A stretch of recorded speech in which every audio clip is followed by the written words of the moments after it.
Hello, everyone. Good morning, good afternoon, good evening to all of you. So first thing first, let me quickly introduce myself. My name is Harshvardhan. I'm associated with the field of analytics and applied AI for almost 16 years now. I'm currently working as Senior Director for Global AI Engineering in Capgemini.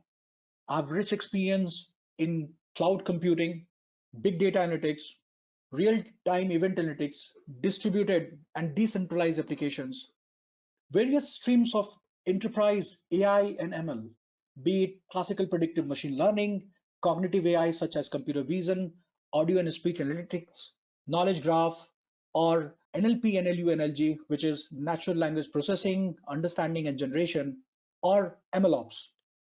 I deal with various AI and ML techniques in my projects, such as distributed machine learning, deep neural networks, MLOps, deep reinforcement learning, AI as a service.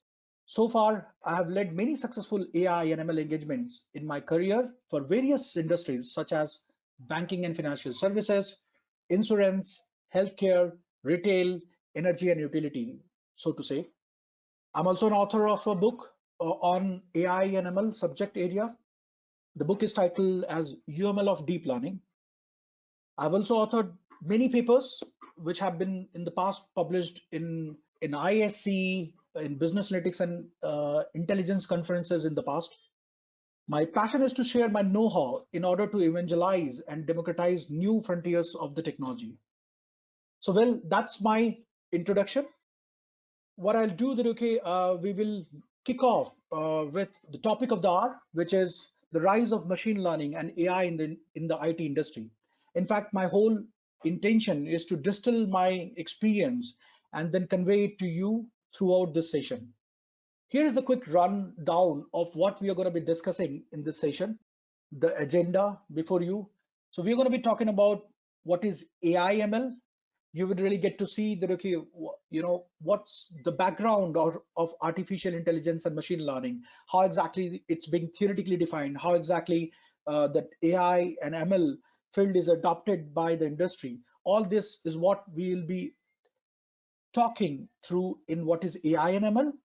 Post that, we'll talk about AI and ML applications, which are primarily about how exactly the industry is also adopting the AI and ML applications, how exactly they're embracing that AI ML to really create a lot many smart applications to help their customer, to help their business, right?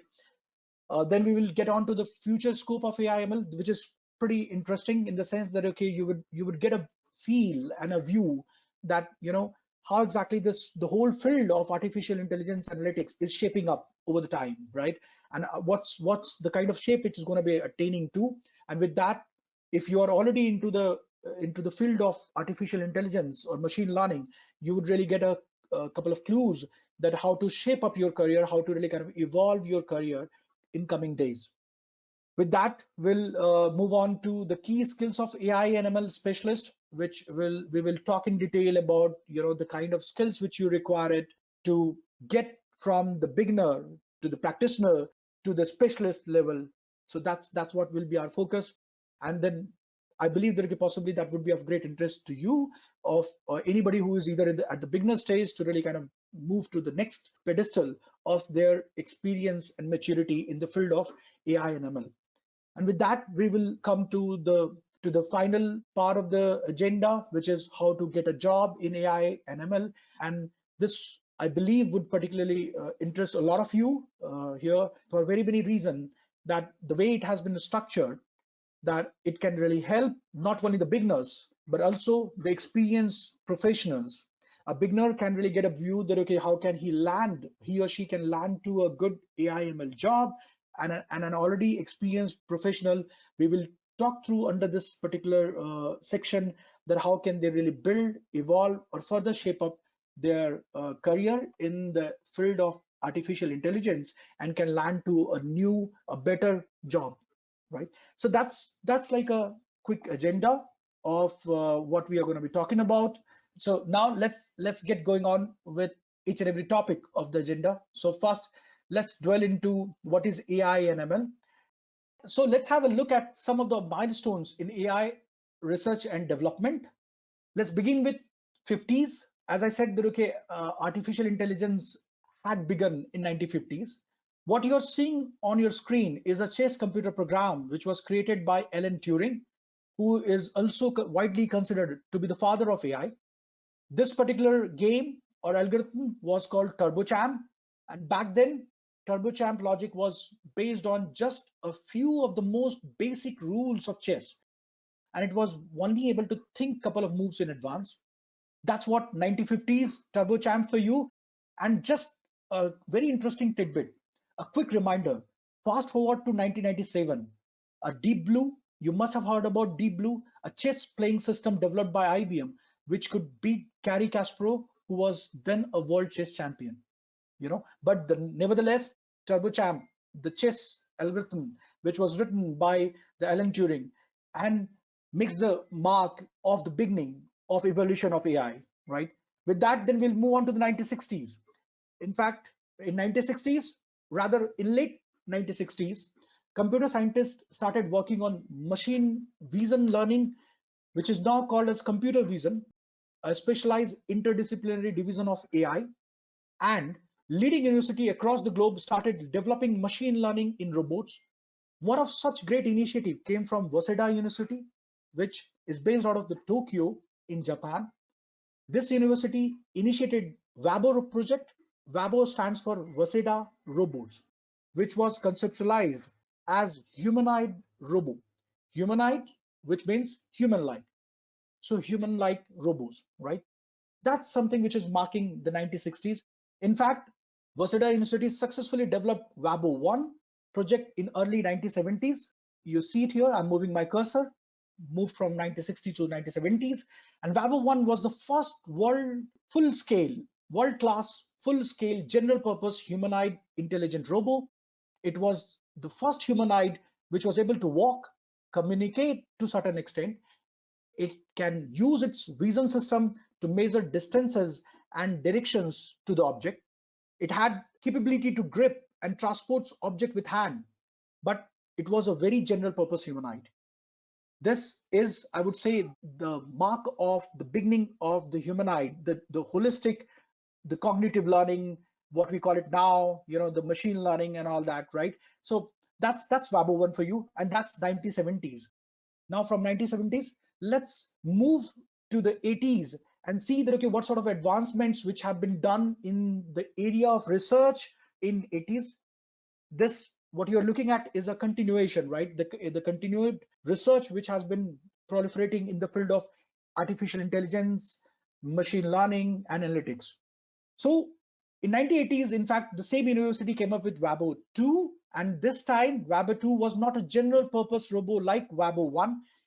In fact, it was rather a specialist robo, and there is reason why I'm saying so. This particular robo, humanoid, was a musician humanoid robo, which was able to communicate with a person to a certain extent, read a normal musical score with its vision, and play keyboard instruments. And it's certainly, that's the reason why I'm calling it out, that it's not general purpose. Artistic activity such as playing a keyboard instrument, understanding the musical notes, these things require human-like intelligence. Therefore, WABO 2 marks the great advancement in the field of AI to be specific in the field of machine learning with human-like intelligence. And this was indeed a major milestone or a breakthrough in the field of AI and ML. With that, let's move on to the 1990s. And with 1990s, I would rather say that, okay, the mid 1990s came ALICE, ALICE, okay? So somebody calls it ALICE, somebody calls it ALICE, and then this is also referred as an ALICE bot, right? This, which is a full form, it comes up with a full form like artificial linguistic internet computer entity. It was a natural language processing chatbot, a program that engages in conversation, the program which can really behave like a conversational AI, intelligence sort of stuff. And it was powered by the heuristic pattern matching rules technique. This, to me, is a major milestone in the field of NLP NLU, which is a specific interdisciplinary subdomain of AI and ML. So as I said at the start itself, that when you talk about the subdomain of AI ML is just not computer vision, it's just not predictive machine learning. There are very many more things like NLP, NLU, NLG, like audio and voice analytics, then like knowledge graph. So all these things really make up the larger play of artificial intelligence. And this LA's marks a major milestone in the field of NLP and NLU. Now, with that, let's move on to the 2000, and you'll see that okay, how things have rapidly, explode, or rather, I would say that okay, a big bang which has happened in the field of artificial intelligence and machine learning. In fact, what has been done in the decade of 2000 to 2010 has really made AI ubiquitous. What you see today, AI, which is used for data mining, which is used for the medical diagnosis, which is used for the surveillance, which is used for the manufacturing shop floor automation. Whatever you see, when you see the Siri, when you see Apple Series or Amazon Alexas or Google Assistant, or the kind of recommendation engine which tells you what you should be buying next online, what you should be watching next online, the automated face recognition, so on so forth, a lot of things. What is happening now is because of that decade of 2000 to 2010, where that a lot of significant progress which has been made in the field of artificial intelligence, and it was primarily as in the form of deep learning, or you call it as a deep neural networks, right, which has revolutionized the field of AI and ML. So I would label it the decade from 2000 to 2012 as the phase of evolution of deep learning or deep neural networks, right, which had really made AI now ubiquitous, and that's why you and I are talking about it, about the artificial intelligence, the mainstream application, the adoption by the very many different industry. And before I move on to the next topic, here is a interesting tidbit for you all. This whole deep neural network, which I was talking about, which has been the frontier of the artificial intelligence now, is primarily credited to three major personalities, or I would say the okay, AI cult. One personality is Jeff Hinton, the other one is Yan LeCun, and then you have Yoshua Bengio. In fact, Jeff Hinton together with Yan LeCun and Yoshua Bengio triggered the success of deep neural network. They are regarded as godfather of deep neural networks or deep learning. Yan LeCun, who is currently heading the Facebook AI research lab called FAIR, and Jeff Hinton is working for Google.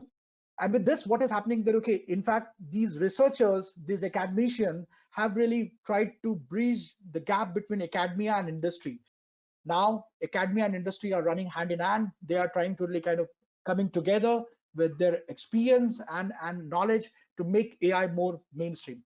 So that's what an interesting tidbit. That was a context setting for the AI, a chronology of AI for you. So now let's move on to the next topic of the R, which is what is AI and ML. So there are very many definitions to it. One can really go with a definition which is written in the Wikipedia, but I would rather say that okay, put it simply put across, the way AI should be defined is like AI should be defined as any task performed by a program or a machine that requires application of human-like intelligence to accomplish the task.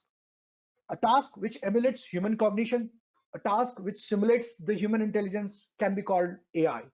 It's a technical simulation, right? It's a technology which uses complex algorithmic techniques to simulate the way neuron works in the human brain. Neurons are, are the basic unit of our nervous system.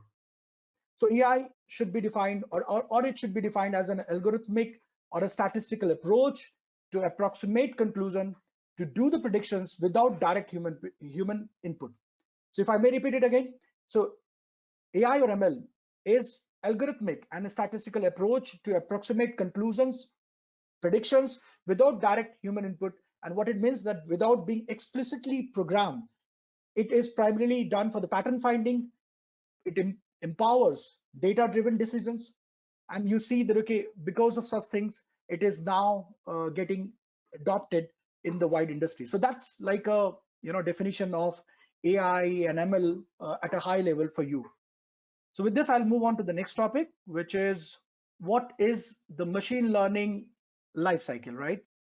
So this is something, as I've defined already what is AI and ML. This is more of a life cycle of machine learning. So let's understand what is machine learning, not by any sort of theoretical definition, but to really understand that, okay, what is its life cycle. And as it says, that it enables the computers or the machine to make data driven decisions rather being explicitly programmed for carrying out a certain task. That's what the typical definition of machine learning. But now look at its life cycle. So a quick glimpse of the life cycle of machine learning is, it begins with defining the objective, which is more about the due diligence, the requirement gathering, that what exactly you want to be doing it, what you want to be performing through the field of or through using the technology AI and ML, that you define it. Then the most, I would say, significant step is data gathering, as there is no knowledge without data, as the junk data would really lead to the junk conclusions or junk predictions. So data gathering is something which is pretty important. You collect data from very many different sources. That's the next step. You bring it together, try to build one single version of truth, okay, of the data. You prepare the data, and that's what, like, bringing the data together, mashing it up, storing it in a place which really kind of then becomes accessible to the data scientists to really start working on and build their algorithm on the top of it, try their hypothesis on the top of it, and try to find out some interesting pattern out of it and all that. So that's about preparing the data. And in typical IT world, we call it as like ETL, or the data flow pipeline sort of stuff.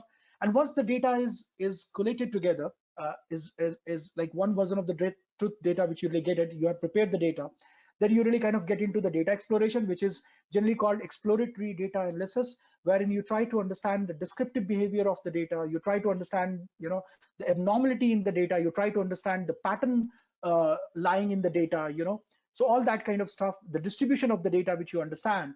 And then what you do, that, okay, you also try to figure out some of the key features, or I call it as a predictors, or the variables which possibly you would really try to build your hypothesis upon. Once your data exploration is done, you really get into the model building part of it and all that. So model building is nothing but then writing the model script, trying your model algorithm, or writing your hypothesis in a statistical coding language, right? Be it R, be it Python, be it any other language, right? So that's about the building of a model. So once you have, let's say that, okay, in building a model, you may really choose, depending upon the problem statement, go ahead with classification model, maybe random forest, or maybe XGBoost classifier, or maybe you will go ahead with some sort of coordinate based model building for computer vision identification.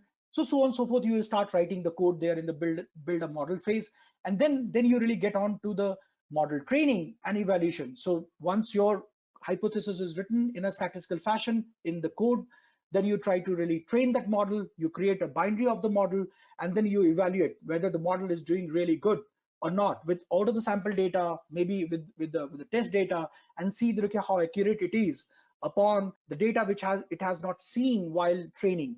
So and then you try to identify one or maybe a couple of champion models, and then what you do, that, okay, you put it into the inference pipeline for inferencing, for the continuous prediction, or maybe a batch predictions and all that. So this is a very high level view of machine learning life cycle.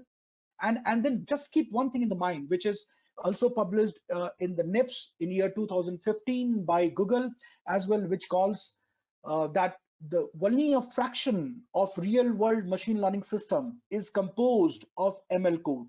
So you can think of it, this building a model, which we consider to be more of writing the algorithm, choosing the model, is just a fraction of it and all that. Just keep in the mind. And then there are very many articles which are there. There is a archive paper which talks about it in great detail, which is hidden technical debt in machine learning system. Okay, so that's about machine learning. Let's move on to the next topic, which is AI ML application. It's quite interesting because that's where you get to see how that AI ML is being adopted by the very many different industry. Again, it is pretty purely illustrative.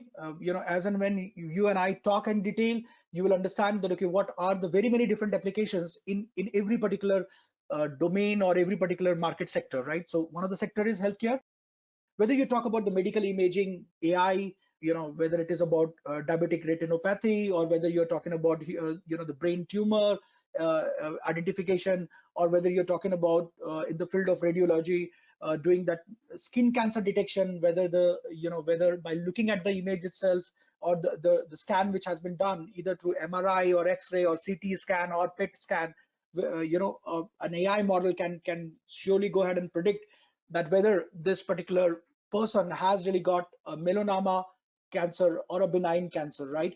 So there are very many things wherein AI has advanced a lot in the field of healthcare, and in fact, they have advanced so much that there are very many different papers, very many different research, which establishes that okay, in many cases, AI is doing way better than even an average radiologist, and this is something which is there in the Google. You go and search it, you'll find it out that okay, you surprisingly the deep neural network models, primarily the convoluted variants, okay, are doing better than very many different average radiologists. And not only it is doing better, it is also bringing the cost of the whole healthcare. In fact, it is making the healthcare more affordable. So see it, the power of AI, right? So AI application in healthcare is about preventing the disease, is about treating the disease, coming up with the patient outcomes, in very many things. The AI is being used in the healthcare and all that, right? Now, with that, I'll move on to the next field, wherein AI and ML in the finance. In fact, now and during COVID-19, in fintech is really emerging to be one of the major player, which is wholeheartedly adopting AI and ML to make the finance, the credit, the monetary assistance or the monetary credit available to the general public in an easy fashion. You know that okay, during COVID-19 there's a lot of mayhem which has happened. A lot of guys have lost their job.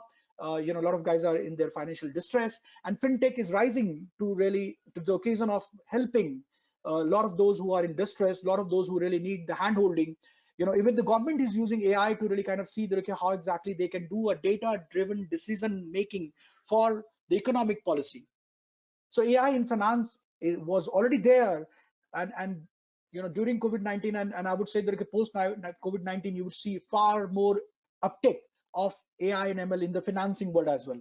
So whether I mean, just to really quote some of the very quotidian existence of AI ML in the field of finances, like the fraudulent analytics, credit card fraudulent transactions, or whether you are trying to really kind of go ahead with risk assessment, or whether you are trying to do the financial advisory services, or in the field of trading, right? So everywhere these AI and ML is being adopted to really help improve the top line and the bottom line of the organization, help improve the living standards of the world citizens.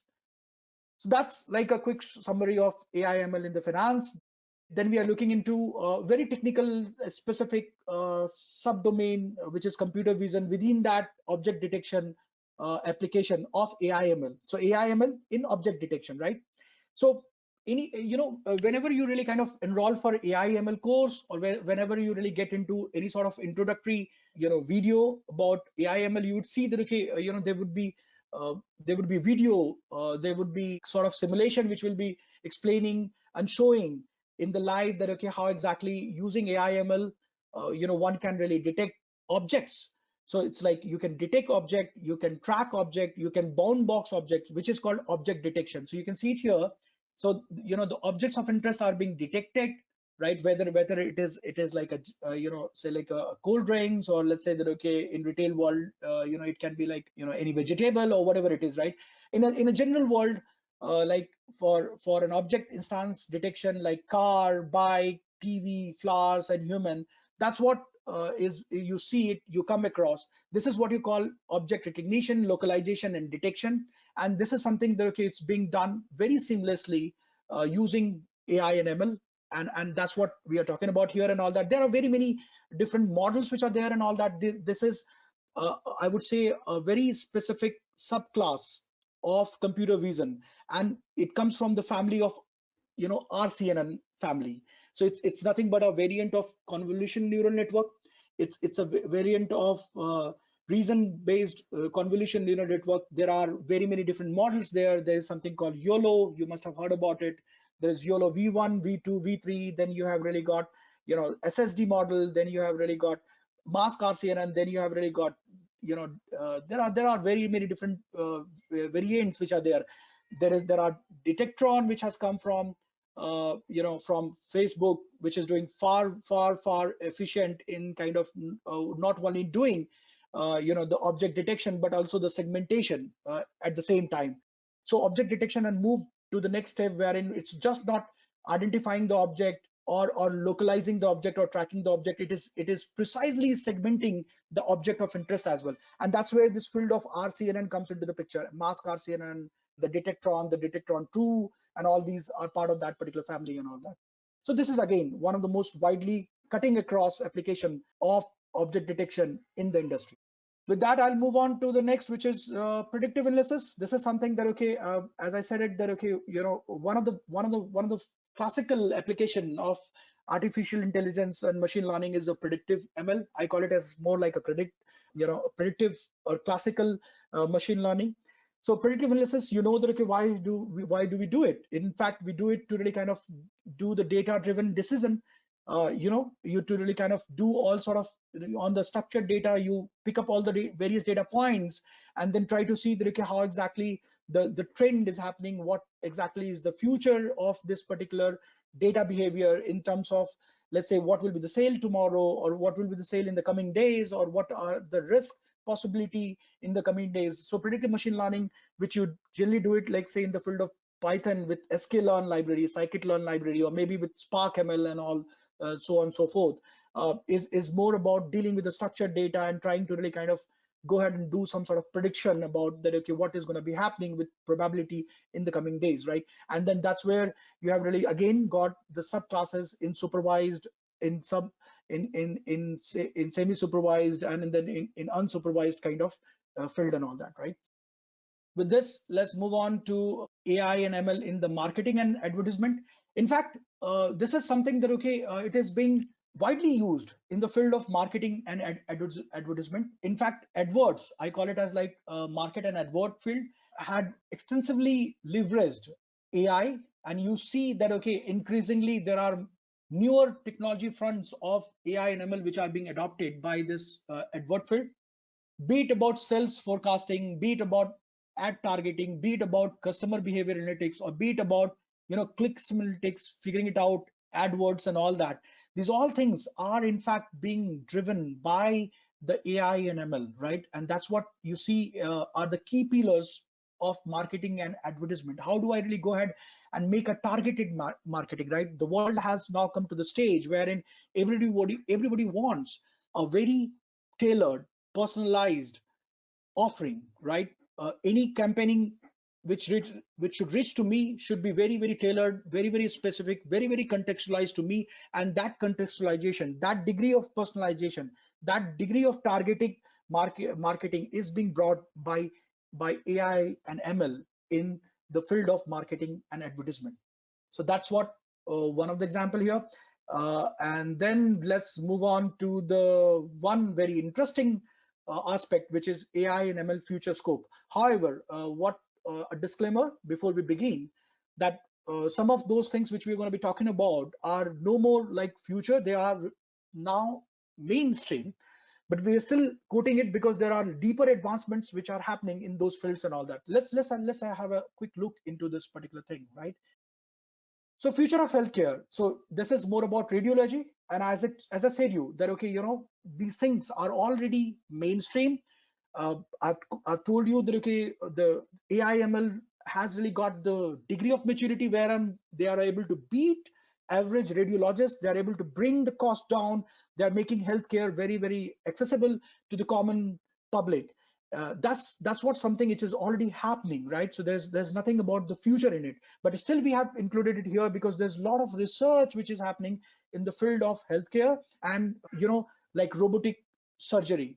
So a robotic arm which is trying to do the surgery of increasingly newer and more diseases which are kind of very stereotyped, are that area that encompassing is growing.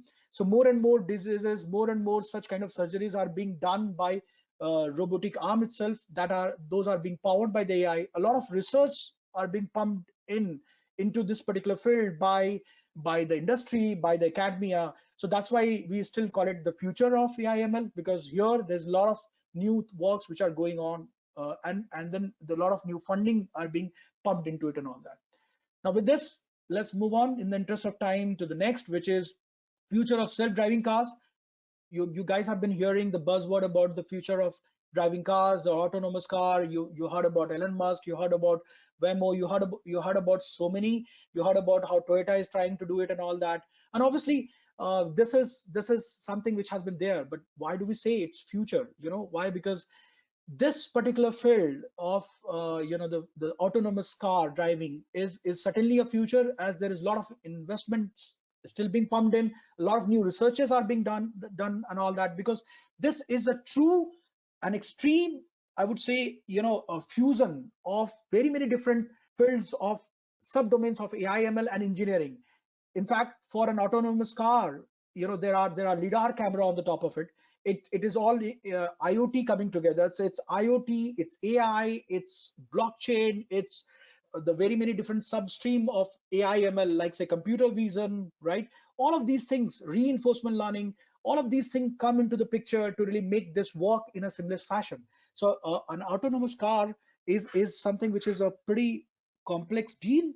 It has, you think about it, such a heavy mechanical equipment has to run on its own in a dense populated or otherwise a fast running lane, and it has to take care of a lot of things, right?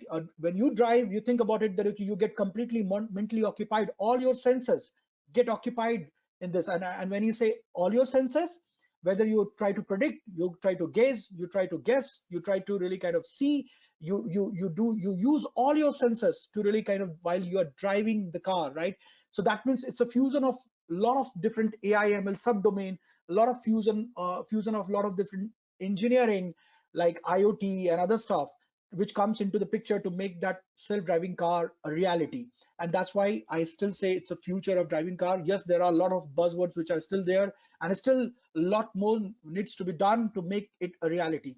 And the good thing is, like, all these technologies are coming together to make it a reality. So that's why it is future here. With this, let's move on to the other topic, which is robos in manufacturing. Again, this, you have seen it. You have seen it many a times. A lot of those videos which shows that, okay, how exactly that car manufacturing pipeline or the assembly pipeline is using robotic arms to do it in a pretty seamless fashion, identifying the anomaly object there, removing the bad quality object, fitting in the right, doing this whole assembly. So in manufacturing world, be it you are into the hull business, be it in your any kind of large manufacturing, or let's say the steel manufacturing or automobile manufacturing, AI and ML is being used. So the computer vision is something that, okay, you get to see extensively being used. Then robotic arms are being used, which are powered by the AI, the smart robotic arms. So the manufacturing assembly line, the robots in manufacturing pipeline of advanced players in this field are something which is pretty common, right? But still, their efficiency is being continually pruned. I mean, it's being continually tuned further, right? There are newer frontiers of models which are being developed, the newer frontiers of technology, or I call it as like fusions of multiple subdomains of AI and ML are being done to really make this far more efficient and then far more capable. And that's why we still choose to really opt it here as the future of ML in the field of manufacturing itself. With that, let's move on to the other one, which is future of finance. In fact, we have talked about it, so I'll not spend much time. And I believe that, okay, by now you have really got the sense that, okay, why do we still choose to really keep these all as a future, right? And I'll move on to the next, which is the future of computer vision. Ignore this particular picture, because this is what something you always see as a hello world when you really get introduced to the AI. And this is nothing but then object detection, right? So SSD model or YOLO or any sort of object detection model does the same thing. In fact, if you see it, it is identifying an object, it is identifying a person, it is bonding that. So you can see it, there is a bonding here. And if this person continues to move, it will continue to track it as well, right? So that's what is object detection. then when we call that computer vision, we call it as like a God's eye to the machine. In fact, why do we still think that, okay, this is future? Because again, as I said, that, okay, there's a lot which is being done to really make it far more improved. As I said, there is something called Detectron 2 or the mask RCNN in a reverse chronological fashion, which not only does the object detection, localization, and tracking, but it also helps it to do the segmentation. So one model which will help you to do both, right? So it will detect it as well as it will segment in the sense that, okay, it will only look at my movement of my cursor. It shows that, okay, it will only identify those pixels which comprises of that particular object of interest. So you will just not see the full bounding box, but you will see the pixels getting into a highlighted in a different color, a light yellow or maybe a light green color. Those pixels which is only a part of the human body or the person which have been identified there, right? Similarly, there are a lot of things which are again going into it, right? There's auto ML which is coming up in the field of computer vision to really take it to the further extent and all that. So that's about computer vision. Now of the future. Now let's come to the future of NLP. Again, this is, sorry, let me get back.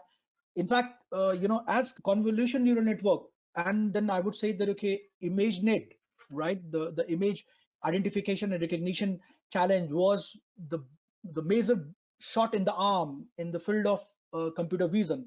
Similarly, now in NLP, NLU, NLG, there is something called transformers which have really come up. You must have heard, some of you must have really heard about BERT, Elmo, those kind of transformer algorithms.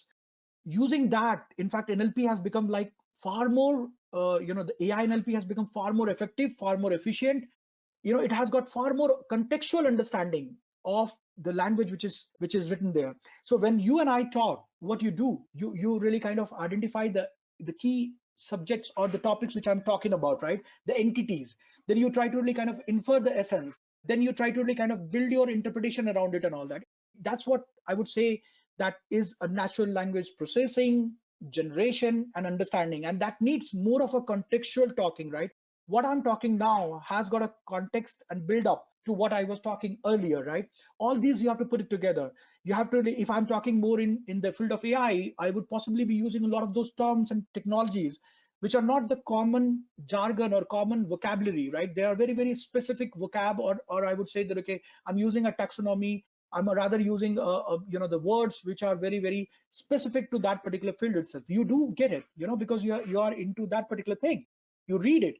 And that's what the newer generation of NLP world, which is the transformers, are able to do it. It really gets a very good contextual word embedding. It really powers that NLP to that extent that it can really give more like human kind of interpretation, human kind of intelligence or effectiveness in dealing with the natural language. So that's why it is the future. With that, the final thing is the linguistic barriers in conventional AI would really kind of get broken. I mean, obviously there is something called neural machine translation, which can translate one language to another, right? So you can talk in English, and then there are devices which will automatically narrate your message in a Chinese. Let's say that, okay, in Hindi. That's like a great thing, right? That's what NLP is trying to do. It's trying to really break the linguistic barrier. So that's why it is future. And then I'll move on to the next topic, which is very, very, very interesting, very upcoming, and very, I would say, a hot topic, which is immortality, which is, I would call it as like a brain simulation. There are very many platforms which are as of now existing in the world, which talks about which they are or they are for investing. There are very many organizations which are investing in brain simulation platform. I'll talk about it, what exactly it means, right? So what is brain simulation and brain models and simulation? What is the use of it, right? So think about it, that imagine a brain and it's working replicated on a computer. So let's say that, okay, my brain or your brain is now being completely simulated by a computer. So I don't have to really interact with you to know that, okay, how exactly would you respond next? I'll interact with the machine, which has really got the brain simulation platform running. And then what I'll do that, okay, I'll try to really put some action and see that, okay, how would you respond, right? Now don't get scared about it. I'll talk about the good aspect of it and all that. So this is nothing but then in a typical world, we call it as a digital twin of your brain. You understand the twin, right? Ram Sham ki Jodi, Geeta Sita, and all that twins thing. So here it is a digital twin. So that's what brain simulation platform tries to do it. Why they are trying to do it and all that, primarily in the field of life sciences, in the field of healthcare. This is something that is being used to really kind of bring that immortality. In fact, in a layman word, I would say that that a lot of those life sciences companies or healthcare companies are trying to invest into building such kind of brain simulation platform or a computer environment which can simulate, or which can offer to simulate, the possibility of studying disease processes electronically, in the sense that the drug researchers do not have to really kind of go through multiple stages of the drug research. There's a phase 1, phase 2, phase 3, phase 4 of typical clinical trials before it really gets comes to the market for everyone to access that. And even if the medicine comes in the market, they're generalized medicine. They are not particularly built for your own human, your own individual human makeup and all that, your own body, right? So they are generic medicines. So with this, what exactly the researchers are trying to do, they look at how to really kind of come up with a personalized medication, how to really accelerate the whole life science clinical trial life cycle in a very quick and faster way, and then do not really make it go through a lot of those trials, like animal trials, then the curated trials and so on and so forth, right? And then get to the market fast, right? And then those medications, those medicines, those new drugs will be very, very individualized for a particular person itself and all that. And how? Because there is a brain simulation which has been done, and then how exactly your body reacts to a particular to a medicine can be observed here. So that's what the interesting aspect which is going through. And it's pretty complex. In fact, it's I would say that it's just not AI, it's an interdisciplinary field. I'll tell you why it is interdisciplinary. Because think about it, this is a challenge which is a very complex one. Human brain generally contains around 86 billion brain cells, which we call it as a neurons, and each with an average of 7,000 connections to other neurons, and the connections are called synapse, right? So keep it in the mind, neurons and then synapses. Okay, so this is what we are done with the introductory view of brain simulation platform, call it as an immortality through AI. And let's now move on quickly to the other aspects, which are key skills of AI and ML specialist, right? Now here it is. I mean, it's what you see it on my screen is all what takes you to the specialty level, which takes you to the far more matured level in the field of AI ML. So obviously you begin with maths and statistics to understand it, the whole statistical concept. Then you get into some sort of language, whether it is Python or R. Obviously, the Python is something which is now the de facto language of machine learning experts or machine learning field. Then you really also need to understand the database related languages, which is like, say, the very many different variants of SQLs, ANSI SQL, T SQL, and other stuff to really kind of get the data out of it. Or you can really also do some sort of DMX to really do the data mining extensions on the top of SQL Server kind of database itself. And then there is something called data wrangling and exploration, which is generally called EDA. So you need to really understand the lot of those concepts behind that EDA, which is more like understanding the distribution of the data, doing that feature identification, doing that weight of evidence, and a lot of those things by which you really kind of do the exploratory data analysis, find out the significant features, and then you really move on to the machine learning algorithms. So very many different machine learning algorithms which are there, and then they can be classified under three major branches. Whether you call it as a supervised learning or semi-supervised learning or unsupervised learning or reinforcement learning, right? So like say that in the field of supervised learning, you have really got a classification model, you have really got regression model and algorithms, you have really got a time series model and algorithm, then you have really got, let's say that in unsupervised, you have really got clustering model and algorithm, so on and so forth. You continue to really learn about the machine learning algorithm, and then from here you move on to the deep learning, which is more about the advanced skills in the field of AI and ML. You get to the stage wherein you are now getting to a far more maturity from the technical prowess standpoint in the field of AI ML with the deep learning again. For deep learning, maybe you can really get into the computer vision. The deep learning also empowers the audio and speech analytics. It also empowers NLP, NLU, NLG as well, things and all that. So you can really get into a convolutional kind of model variant. You can get into a sequence to sequence model variant. You can really get into the transformer kind of model variant, and so on and so forth, right? So this really takes you to quite deeper into the AI/ML. NLP, speech processing and computer vision, which is again related to deep learning, and also it has got its own niche.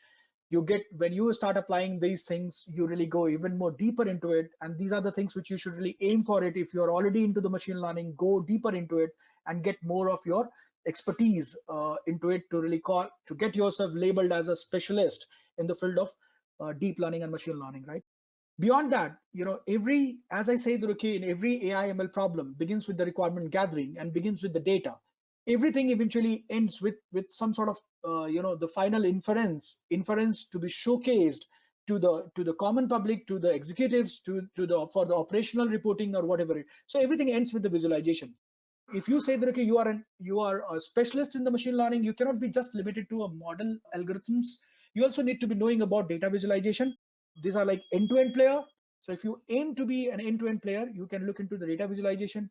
You also need to have the business communication, the story narration thing. In machine learning field, it's pretty much important to narrate the whole story. The story narration is very, very important skill. How do you really kind of land that whole problem statement? How do you really kind of then communicate the way that AI ML has come into the play, what it has brought in, the value? So the story narration is pretty much important in the field of machine learning, and for the seniors, it's very, very important. Problem solving skills, if you're in industry and getting into a very higher level stages and all that, the business communication, problem solving skills, your adaptability, your way, how do you really conceptualize a problem, how do you really kind of ideate that problem, really makes you stand apart. So if you are into, let's say, in a top executive layers and all that, or you are aiming to be into that particular layer, you want to really transcend to that particular level, you should be looking for those story narration. You should be looking at the skills like problem solving skills and all that, right? So these are the skill sets which you require it. Beyond that, if you see it, how to get a job in AI/ML, it's pretty simple. That you go through those things, understand those concepts. I would say that, okay, code your future, go code it. If you are a technical guy, if you're below 10 or 14 or 15 or something like that, you are not into the executives, I would say that, code your future.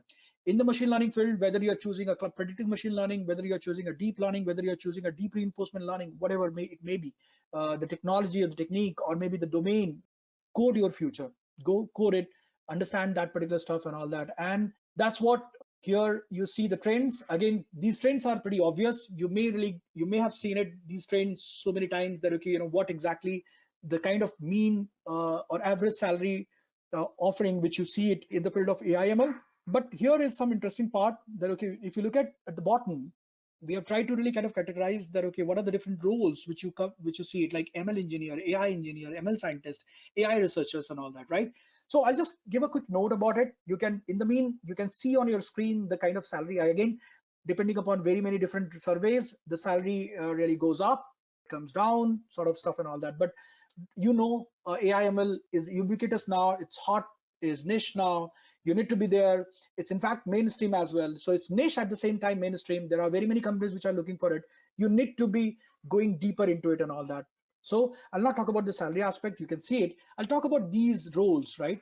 So ML engineers, AI engineers, ML scientists, and AI researchers. So let me begin in a reverse order. AI researchers are those who are doing the high-end research in the field of AI to really make those AI applications far more effective, improve those high-end AI techniques even more advanced, like say AutoML, improve that efficacy. And AutoML in fact runs, like Google AutoML runs using neural architecture search and Bayesian optimization. So they really go deeper into that, try to really kind of dig in, understand that, okay, how exactly these things can be tuned further. Similarly, they go into a more of research-based things and all that, right? And they are not just only the researchers into the modeling part, they are also researchers into the overall pipeline as well. Now, ML scientist is someone who is very, very interested only into that ML area, which is primarily, largely begins with the EDA and then with the model building and model training. That's it. That's where, finding and evaluating. That's it. That's where it ends. So that's what the ML scientist is. Then AI engineer and ML engineer are somebody who are really very expert in ML ops, and they can really take the model which is trained, which have been written, which have been trained to the production. So from lab to the production, there is a whole lot of journeying which you need to cover, right? As I was talking about it early on, that in the field of real world ML system, only a fraction of the system is composed of ML code. There's a whole lot which you need to do. There's 9 yards which you need to walk to really get that particular model from the lab to the productionization. And that's what these guys are pretty good at. They know Docker, they know Kubernetes, they know how to fuse ML ops in the field of AI, ML, and all that, right? There are very many companies which are doing the recruitment even now, and they will continue to look for post COVID-19 era, even during COVID-19, the current lockdown as well. And when the unlockdown happens, possibly the market would really pick up far more speed in a speedier fashion. That's what very many economists are guessing. They are kind of doing the research upon that, okay, how the market would really recover, what will be the pattern of recovery. So wherever the recovery happens, or even now, if you're good deep into the machine learning, you have options open. You have Capgemini, you have Accenture, you have Dell, you have many more players, Amazon, who are hiring. I mean, they are at Google, they are continuously hiring. You need to be good. You need to code your future. You need to be deeper into it and all that. And there are opportunity. So that's what it is all about.